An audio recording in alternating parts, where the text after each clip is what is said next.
This is the 2025 Nissan Armada Pro-4X, and this is our mountain test course.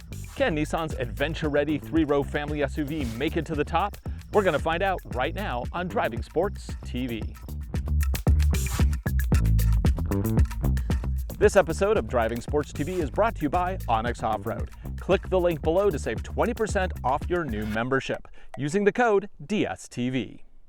For 2025, the Nissan Armada Pro-4X is now based on the global Patrol SUV. Much like the Land Rover and the Land Cruiser, the Patrol is known around the world as a go-anywhere adventure machine. Today we're going to see just how capable this Pro-4X edition is as we put it against some of our most challenging off-road trails. But first, let's check out all the features. Under the hood is a 3.5-liter twin-turbo V6, making a peak 425 horsepower and 516 pound-feet of torque. It's connected to a 9-speed automatic transmission with a dual transfer case. Towing capacity is limited to 8,500 pounds. Nissan's intelligent four-wheel drive automatically varies power between the rear and front axles, or you can lock the transfer case for even power distribution. A rear locker, underbody protection, and recovery points are also all included. The tires we have here are 33-inch Yokohama Geolandar all-terrains wrapped around 20-inch wheels. If you plan to hit trails regularly, a better option would be the Nismo 18-inch alloy wheels, which you can select at the dealer. When wrapped in 33s, that will give you a lot more sidewall, which is what you want in the wild. The standard air suspension allows for roughly 2 inches of lift. Normal ground clearance is 9.6 inches. At maximum ride height, you can get up to 11.6 inches of clearance. That brings the approach angle to 33 degrees, breakover to 25.5, and departure to 24.5 degrees. These numbers are a little bit better than the Land Cruiser Prado 250, but significantly better than the three-row Sequoia TRD Pro, which it competes more directly with. Price as you see it here with the Pro-4X Premium Package, two-tone paint, carpeted floor mats, and mud guards, $80,445 US, including destination. To test this new Armada Pro-4X, we're going to take it through a number of trails that we have here at our mountain test course. Along the way, we're going to play with the off-road features to see how they work in the real world. Then, once we figure it all out, we're going to see if we can conquer our toughest trail, the Anaconda. Right, let's drive. Finally, I have the new Nissan Armada Pro-4X at my own test course. The last time I drove this was in Arizona with Nissan in a parade-style adventure to a lake. It was very nice, but I felt like I really didn't get a chance to explore all of the features. Well, today we're going to do just that. We're going to look at every single off-road feature here. I'm going to explain them the best that I can, what they are, why you use them, and how this one rates compared to other vehicles. And I have driven pretty much everything here, so I have a pretty good idea how this shakes out. And for those who don't know, who don't watch the show on the regular, I personally own a 2024 Toyota Land Cruiser First Edition, which I have taken everywhere, so I have a lot of experience with these kind of systems. Right off the bat, the interior here, very nice. There are high quality materials here. It's a leather wrapped steering wheel, leather seats. Seats are pretty comfortable. I get lots of adjustments. I get heating and cooling, which is great. I don't love the fact that they have so much piano black right in the middle here. One thing I do like, though, is the camera system in this. Let's go to reverse so you can see. Yeah, we got high resolution camera. We got nice tracking lines there. That is very cool. And then, of course, it does have the whole kind of flush gauge cluster design that is becoming fairly popular. Mercedes does it, Hyundai does it, Kia does it, and now Nissan is doing it. Right, well, let's start this adventure. We are going to be in 4-low all day today, so I'm going to go ahead and switch it to 4-low. When I do, I got to put it in neutral. Okay, once we go into low, the air suspension actually lifts all the way up. And this is an automatic air suspension. I have not found a button that lets me manually raise and lower it. So now that I'm in low, I'm going to go ahead and pick an off-road mode. And we're going to start with mud and ruts. We have 3 off-road mode: mud, ruts, sand, and rock. First, we're going to do the Rattler, which is a fairly easy rocky course, but it'll give us kind of a good idea of how these systems work. And we do have to be really careful today because this vehicle, for some reason, came with 20-inch wheels. Yes, you can option an 18 when you order it, but yeah, the default is a 20-inch with the Geolander all-terrain tires. And I actually don't mind the Geolanders in general. However, on a vehicle this big, I would like something a little bit more aggressive. I have used the Geolanders on Subarus quite a lot because it was the standard tire on the Wilderness, and I actually found them to be pretty good. So the trail cam here is really cool. It's just one of the neat features that they have here, and I can switch between different modes, which is really cool. As we approach here, we're going to have this little dip down. Let's see.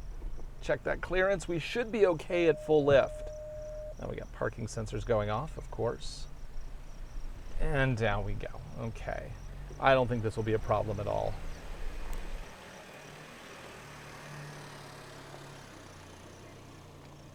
So I'm going to stop here. I want to show you another cool trick here. If I click there, it goes double wide. Now the only downside is that I have the steering wheel kind of blocking some of the gauge cluster, which is actually one of my big things that I don't care for with this system in general, is that it does sometimes block my view. I do have all the essentials clustered down there, so at least I can see those. So there is a cool little bin down here for the iPhone, and I am noticing that my phone is getting super hot in there. So I'm actually going to move my phone so it doesn't combust from the heat. Okay. So that's a cool camera, but how useful really is it?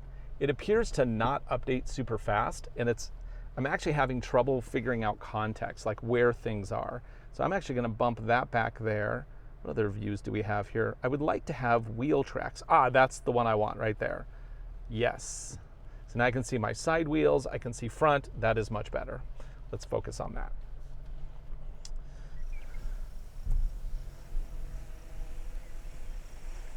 You know, having over 11 inches of ground clearance is just massive in a vehicle like this. Not only does it help you when you're in dirt and ruts and rocks, it also especially helps you in snow. Because once you pack too much snow under a vehicle, it just becomes a real challenge to get through stuff. You will notice that the flowers are in full bloom. It's a fantastic time to be out here at our mountain test course. Love it out here. Should probably build a cabin out here one of these days. Right, now let's do the final climb on this section and then move on. Okay, on this climb, I am not going to use the rear locker. Just want to see what traction control can do. And we're going to take the hard line on the inside. Hopefully, get up here. Oh, traction cutting in. Now I'm just slow and steady. I could charge up here, but that wouldn't test anything. That would just be for fun. And the whole point of this is to actually see what this vehicle can do.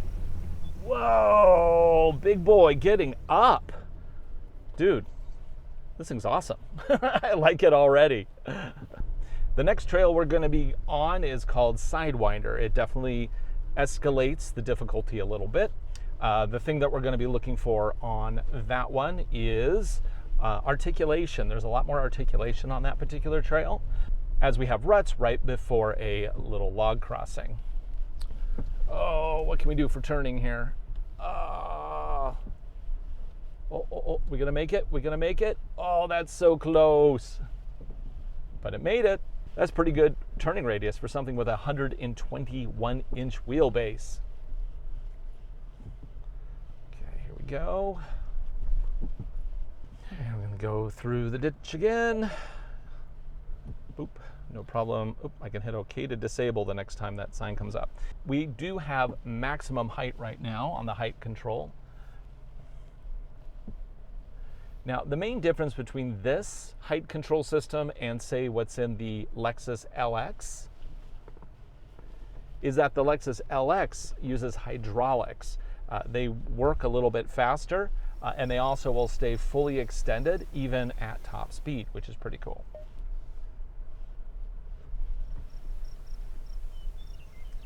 Down we go.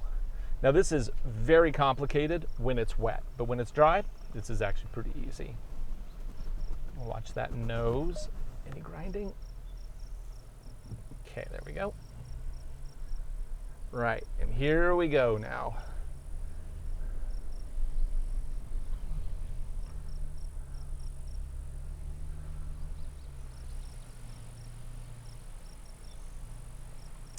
Last time I drove through this was with my Bronco Sport, and I completely damaged a wheel. So let's try not to do that today.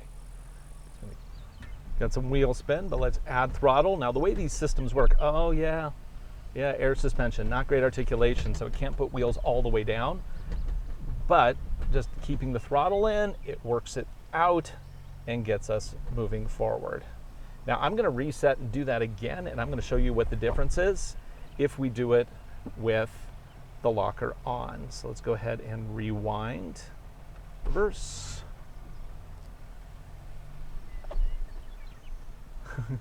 By the way, these traction systems work in reverse as well as they do forward, but I have gravity working with me right here. Okay, so now let's see what that looks like with the locker on. I'm gonna go ahead and go into drive, rear locker. Now the rear locker is gonna basically bind those two wheels together in the back, so even if one is in the air, it's not gonna lose all the power. It's gonna basically put equal power to both wheels. Locker on, move forward. And you see that even when a wheel is raised, no stressing. And this is actually better for trails because it doesn't cause ditches quite so much. Now some vehicles like the LX 500H from Lexus actually has a front locker too, as does the G-Wagon from Mercedes. This one does not. But for 80K, you wouldn't expect a front locker. Okay, let's climb up. Final climb here. Now, actually, this is where I could use the sand mode. So in sand mode here, we should see a lot more wheel spin. Maybe we'll kick up some rocks. Let's see what it does. Floor it! Fun mode, engaged. Now let's just go all the way to the top here. I'm gonna switch it, go ahead back to mud rut, so because we don't want to spin wheels quite so much here as we climb to the end of this section before we head on to the really hard stuff. Oh, got a little wheel spin there. Yes. Now the diff is still locked in the back, so I'm gonna go ahead and turn that off as well. Boom. Nice. Why is that diff not unlocking? Diff lock. I hold it down. I don't know why this isn't unlocking its diff. Drive modes? I want to unlock it. It's not giving me any error messages. I'm holding down I'm tapping it, I'm holding it down. I've switched back to standard drive mode. It's not disengaging the rear diff. Okay, rear diff is not unlocking. So maybe if I move forward a little bit, it's not flashing, it's not giving me any errors here whatsoever. It just says diff lock. Well, let's go ahead and put this back to where we were. And let's just see if we're back in mud ruts, back in 4 low. Let's just see if this diff lock disengages for me. It's weird. Okay, up and over. We're at max ride height, which is good. Coming up here, I can't see over the hood, but that's why these camera systems are so great. Oh, let's go back to the view I prefer. Not that one. Let's do that one. Yeah, there we go. The less distortion, the easier it is to drive, in my opinion. Okay, moving along here. It's a lovely view from up on top of the ridge. Oh yeah, parking, let's turn that off. Rear diff lock is still on. Oh, now it's turning off. Okay, no wait, it isn't turning off. It's flashing at me telling me it can't. I don't know what this diff lock button is doing, frankly. It's confusing to me. If you know what's up with my diff lock, post a comment below. Like, what the heck? There, I hit it, it's flashing, and then it does nothing. Okay, well, I guess we're living with a diff lock for now. Weird. Oh, we have a little bit of a washout here from the season. It's okay. Let's clump over it. Looks like we're gonna have a natural built side tilt going on here. We're going up here on the ladder to actually run the ladder in reverse. We usually use it as a climb. But I just don't think we need to use that today. Instead, we're going to use it for a descent. Now, this is a very steep descent. It's about 36 degrees, if I'm not mistaken. Let me pull up my angle meters here. Okay, and this does have hill descent control. You hit a button here, and what that'll do is it'll use wheel braking to aggressively keep us tracking in a straight path. I just tilt over, take my foot off, this is always a little, it kind of sketches me out a little bit. Take my foot off the brake altogether and let it ease me down. Now, this is really quick for a hill descent system. Whoa, whoa, whoa, whoa, whoa. I do not like that. What the heck was going on there? We're in 4 low. Hill descent is flashing at me. Like, what was it doing? It's still flashing at me. Why is it flashing at me? Flashing does not tell me anything.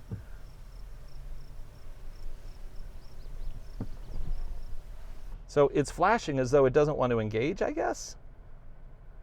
Let's hit that again. Do you have to hit set? Sometimes you have to hit set or a speed thing. I see nothing. All I'm having is it's just flashing at me. Okay, so I'm gonna go ahead and get the book out. When the hill descent system is activated, it does smooth brake control, speeds under 20 miles per hour. Okay, shift the transmission to forward gear, check. Shift 4-wheel drive shift to 4H or 4 low, check. Speeds under 20, check. Push the hill descent button to the on position, check. If the accelerator or brake is depressed while hill descent control is on, the system will stop operating temporarily.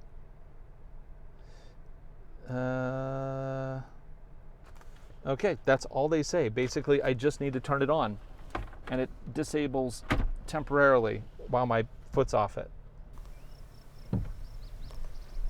Is it going to ease me down? Okay, it's easing me down at way too fast. That's 6 miles per hour. Okay, I'm putting the brakes on. A hill descent control that goes faster than 3 miles per hour is not hill descent control. Do not like that system. That is not okay. Right, so we have some wins so far with the Armada. That hill descent is definitely a loss, though. That is not good. But let's see how it does against the Anaconda now, because I think we're ready to go.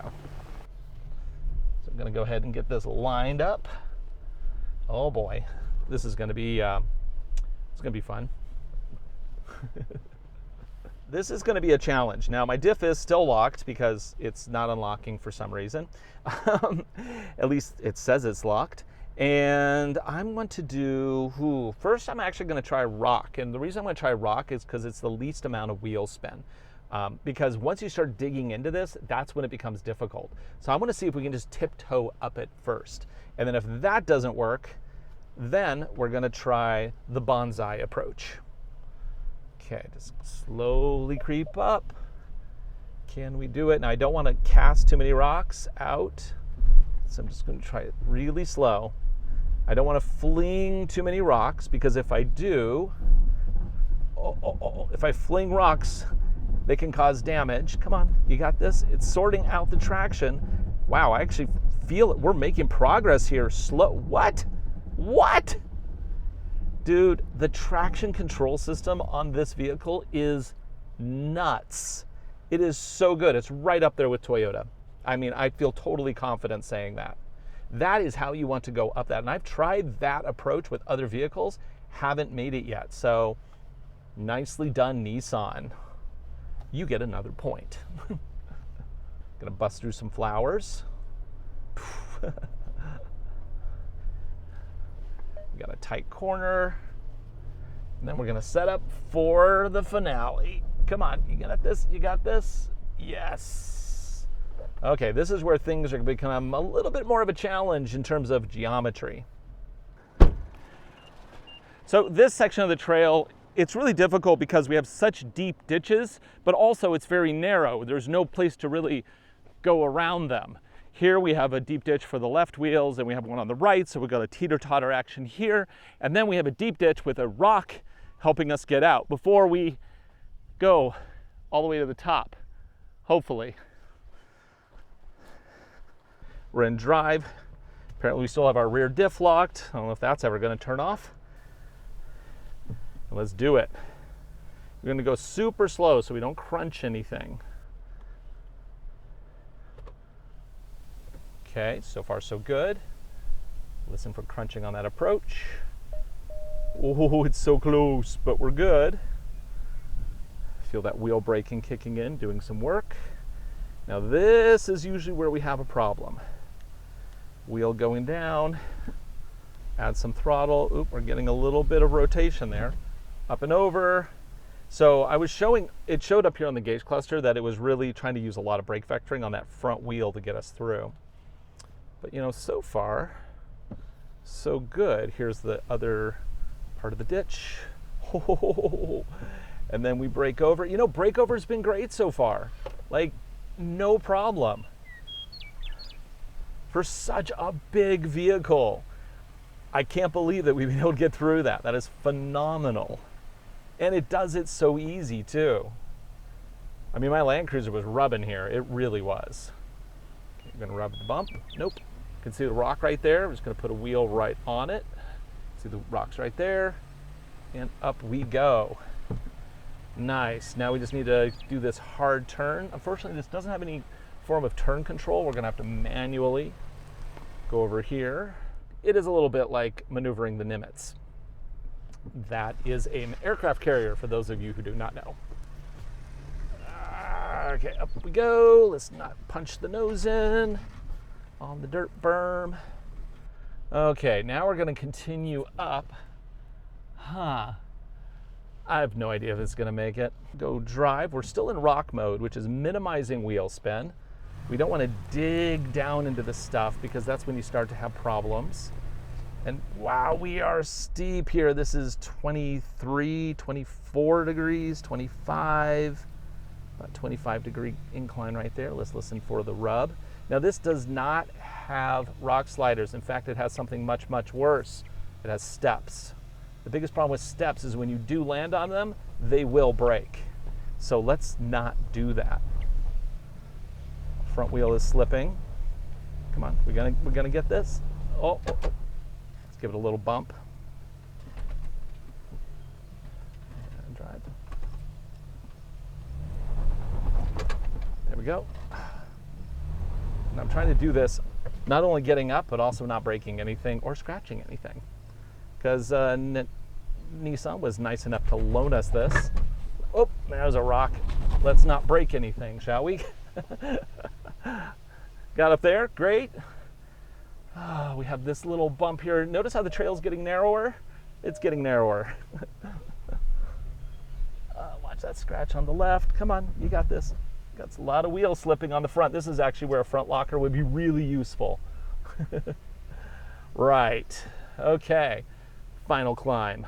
So on this next section, I'm gonna apply the same logic that I did when I first entered the Anaconda. I'm gonna be slow, steady, and try to maintain a little momentum. Because I don't want to dig down into the soft stuff, because once you start digging, that's when you lose. I'm actually really surprised at how much I like these Geolanders. On the Subarus, they did great in the ice and snow. On these kind of conditions, now we do lose traction pretty readily, but for a mild all-terrain tire, these are good. These are really good. Obviously, if you want something more aggressive, you can always move up to something like a Falcon Wildpeak AT4W, or you can even go with something like a BFG KO3. Final climb. I'm in drive, I'm in rock mode. It says my rear diff is locked. Let's keep a little momentum as we come up over the ridge here and keep a little throttle in and up and over. We got it, we got it, we got it. Yes! The Nissan Armada has conquered the Anaconda. Nice. This thing did way better than I thought it would. For Driving Sports TV, I'm Ryan Douthit. Thanks for watching. Be sure to like, subscribe, share videos. We make them for you. I hope you enjoy them, and we'll see you again right here real soon.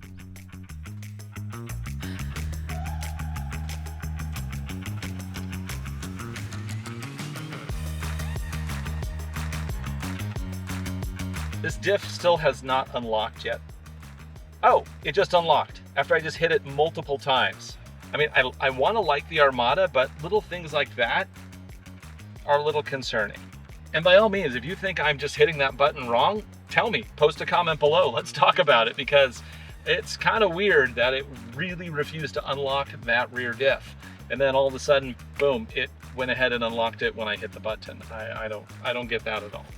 And yes, I did try to unlock it both in mud ruts mode, as well as in rock mode, as well as in sand mode, and it wouldn't do it. This last time I put it into mud ruts, hit unlock, and then it worked.